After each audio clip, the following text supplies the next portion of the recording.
The news of Jimmy Cliff's passing at 81, it's more than just losing a great musician. It really feels like the departure of someone whose influence on music, well, the sources describe it as unmatched. Unmatched is the word. Yeah. He didn't just sing reggae. No, he was in so many ways the architect who took it from, the streets of Kingston and basically delivered it to the entire planet. And that's the exact point we need to focus on today. You've given us some really incredible material here, and our mission has to be moving past the simple biography to unpack the how. The mechanics of it all. Exactly. The specific career moves, the cultural moments that let one man turn a regional sound into this massive global force. We really need to understand the how behind his longevity and, the social weight of his work. It feels like a really critical deep dive. I mean, Right. for anyone interested in how culture actually crosses borders, his story is the textbook example, isn't it? We're looking for those surprising details that make it all come alive. We are. We need to find the line between just being an influential artist and being a true cultural catalyst. Okay, let's unpack this. So we have to start where the sound started, the 1960s. This is way before the explosion, when the music we all call reggae was still sort of finding its feet. The timing is so crucial. He shows up right when Jamaican music is in this rapid transition. People talk about rock steady, which was, slower than ska. Right. But Cliff was there for the actual birth of reggae. Our sources all point to this moment when the genre was just starting to form. So what did that formation actually sound like, technically? Because it wasn't just a change in speed, it was a complete rethink of the rhythm section. Oh, completely. The big technical innovation, the one he helped make famous, was the one-drop rhythm.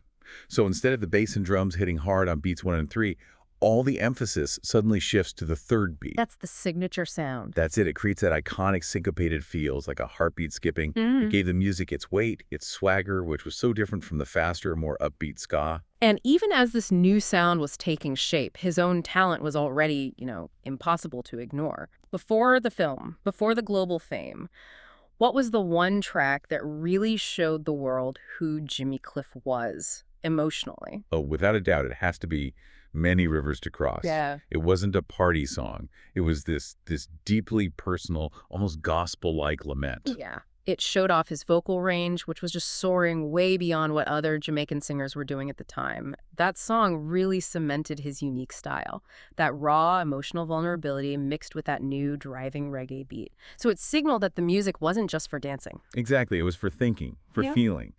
That early work, it gave the whole genre an emotional depth that grounded everything that came after. That early success was foundational, yeah, but it was still mostly local, maybe regional at best. The real turning point, the moment he stops being just a Jamaican star and becomes the engine of a global movement, that's next. The stage was set, but he needed a delivery system, and it wasn't going to be the radio.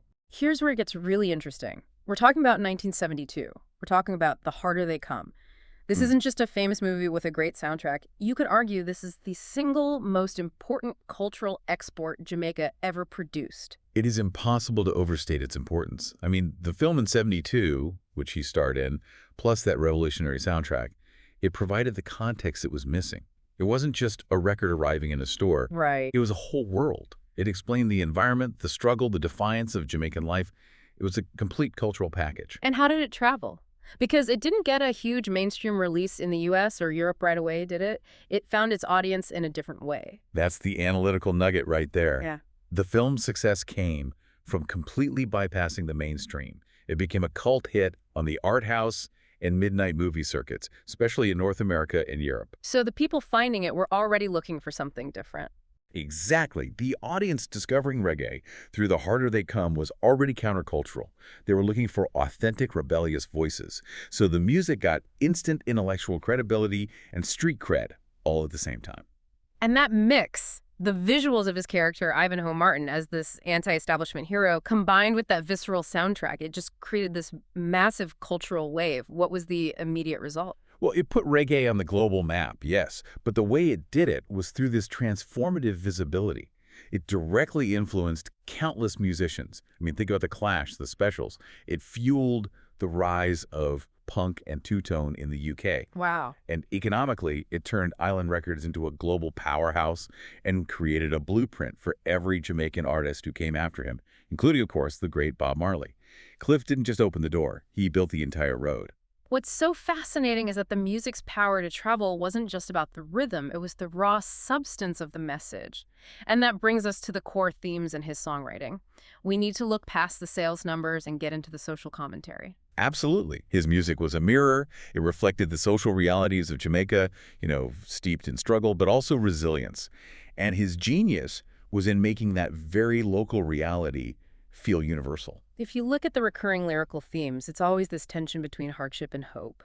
You've got songs that deal directly with political issues, like Bongo Man, which is about Rastafarian identity and alienation. hmm And then you have these moments of deep introspection, like sitting in limbo. Right. That spiritual depth is what gave his work its staying power. It wasn't just protest music. It was music that was asking these big existential questions. But if you're talking about his ability to rally people, that's where we see the anthem effect. Let's define that. For you listening, what do we mean by the anthem effect here? It's when a song that's a personal local rallying cry transforms into a global slogan for resistance or just for perseverance. The perfect example is "You Can Get It If You Really Want." A classic. The melody is simple, insistent, and the message is just so direct. It became so much more than a catchy song. It became an anthem for overcoming hardship everywhere. It resonated so deeply with civil rights movements, anti-colonial movements, all through the late 60s and early 70s. That global resonance at that specific time, student movements were peaking, anti-apartheid campaigns were growing. That's such a crucial historical connection. Reggae, through Jimmy Cliff, basically became a soundtrack for global justice. Exactly. His optimism was infectious, but it was an earned optimism. It was grounded in struggle. So it gave people hope without being naive, which is why it crossed borders so easily. You could be fighting for economic rights in London, or racial justice in the U.S., or political freedom in Africa, and that song spoke directly to you. And that optimism, that endurance, it sets up what is so rare about his career: his longevity. Most artists who define a genre in the 60s and then push it globally in the 70s are, creatively spent by the 90s. Cliff is still innovating 4 decades later, still winning Grammys. His career arc is just a masterclass in adaptability. It's one thing to stay relevant, but it's another thing entirely to stay relevant while your sound is evolving, especially in a genre like reggae, which could be very purist. So how did he manage that through the 80s and 90s when production changed so much? Was he chasing trends or did he stay rooted? He did this really delicate balancing act. In the 80s, you saw him embrace broader pop structures with tracks like Samba Reggae.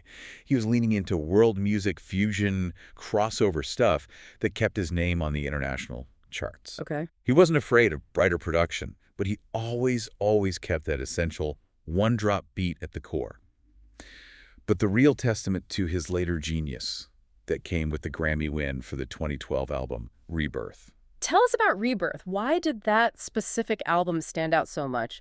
A powerful reminder of his relevance almost 50 years after he started. Because it did what so many legacy artists failed to do. It successfully blended traditional reggae with modern sounds, but without losing any authenticity. And we should be specific about what those modern sounds were. It had tighter, often synthesized drum programming, much crisper than the warm analog sound of the 70s. So very modern feel. A very modern feel. He used updated mixing techniques, giving you more sonic separation, and this really powerful deep bass that would appeal to contemporary audience raised on hip-hop and dancehall. It sounds like he wasn't just recording new songs, he was actively engaging with modern production tools. Absolutely. Yeah. And working with Tim Armstrong, who comes from punk and alternative rock, that was a key move. That collaboration proved he could take his core message, that spiritual social heartener, and dress it in new, innovative production without losing his identity. It showed that adaptability isn't about chasing trends. It's about mastering new sonic languages. So if we pull this all together, the whole journey from early innovator to global catalyst with The Harder They Come, The Social Messenger, and then the adaptable elder statesman, what is the ultimate legacy here? What do we need to walk away with? I think the most profound impact is his role as the great door opener. He didn't just bring one album to the world. He provided the political, the cultural, and the economic template for an entire genre to succeed on a global scale. Yeah. He opened the door for reggae to be a global voice for justice and expression. Yeah. He proved that this very localized music, rooted in struggle, could carry world-changing weight.